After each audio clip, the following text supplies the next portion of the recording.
Over period of time symptoms develop అవుతాయి. Test చేస్తారు sir. Heart attack అయిన తర్వాత ఏమవుతుందంటే ఆ హార్ట్ మజిల్లో ఉన్న ట్రోపోనిన్ అనేది బ్లడ్లోకి రిలీజ్ అవుతుంది. సో అది రిలీజ్ అయినప్పుడు సరే మనకి హార్ట్ అటాక్ వచ్చిందో లేదో కన్ఫర్మ్ చేసుకుంటాక చేస్తాం. అలానే అందరికీ ట్రోపోనిన్ టెస్ట్ అనేది చేయకూడదు.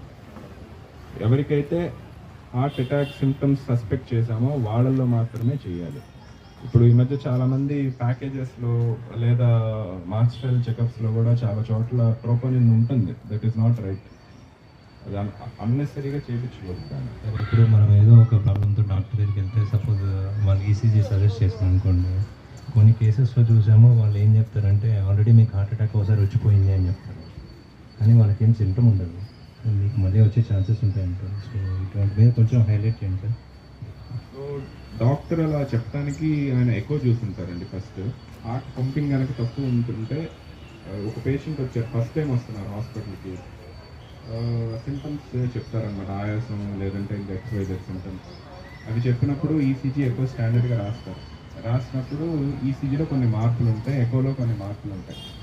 ఆ మార్పులు చూసి మీరు అన్న క్వశ్చన్కి సార్ మీకు ఇదివరకు హార్ట్ అటాక్ వచ్చి ఉండొచ్చు అని ఆయన చెప్తారు.